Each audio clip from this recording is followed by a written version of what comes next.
Bismillahirrahmanirrahim. Hamd, rızasını kazanmak uğruna sevdiklerimizi feda etmeyi bize öğreten, kullarını her çağda imtihanlarla arındıran, alemlerin Rabbi olan Allah'a mahsustur.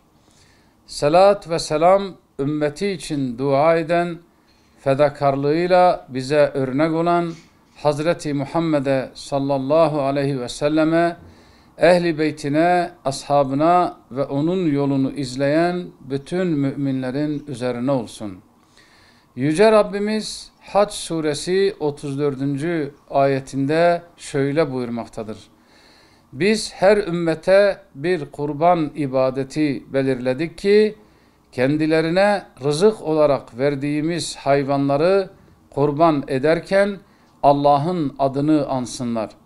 Şunu iyi bilin ki sizin ilahınız bir tek ilahtır. Artık yalnız ona teslim olun. Efendimiz sallallahu aleyhi ve sellem de şöyle buyurmaktadır. Ademoğlunun kurban bayramı günü yaptığı en faziletli amel kurban kesmedir.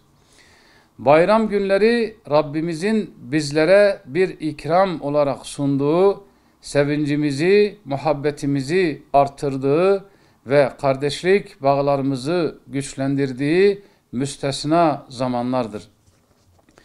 Kurban Bayramı da bu duyguları yaşadığımız ancak manevi olarak bizleri Rabbimize yaklaştıracak bir ibadeti barındırması nedeniyle ayrı bir önem arz etmektedir.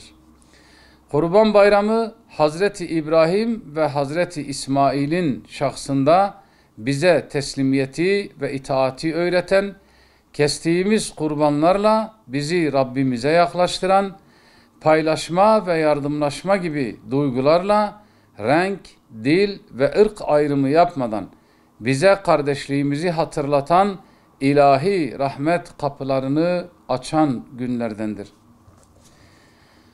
Kurban Bayramı yeryüzünün farklı coğrafyalarından insanların buluşarak Allah Celle Celaluhu'nun evinde misafir olduğu, milyonlarca hacı adayının günahlarından arınarak temizlendiği, Rabbimize olan kulluğumuzun zirve yaptığı bir mevsimdir.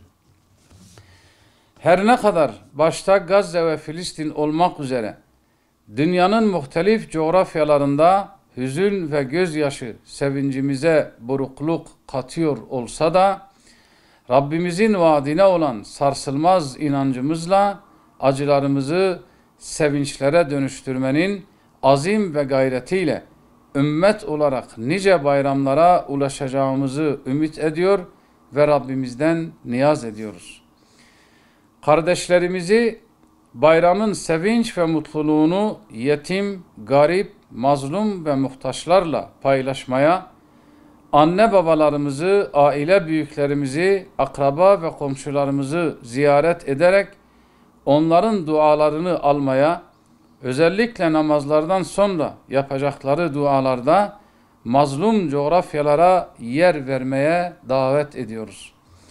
Bu vesileyle Peygamber sevdalıları vakfı olarak başta Gazze ve Filistin olmak üzere tüm İslam aleminin Kurban Bayramı'nı tebrik ediyor. Kabe'de bulunan hacı adayı kardeşlerimizin hac ibadetlerinin kabul olmasını diliyor ve bu bayramın İslam ümmetinin birliğine vesile olmasını niyaz ediyor.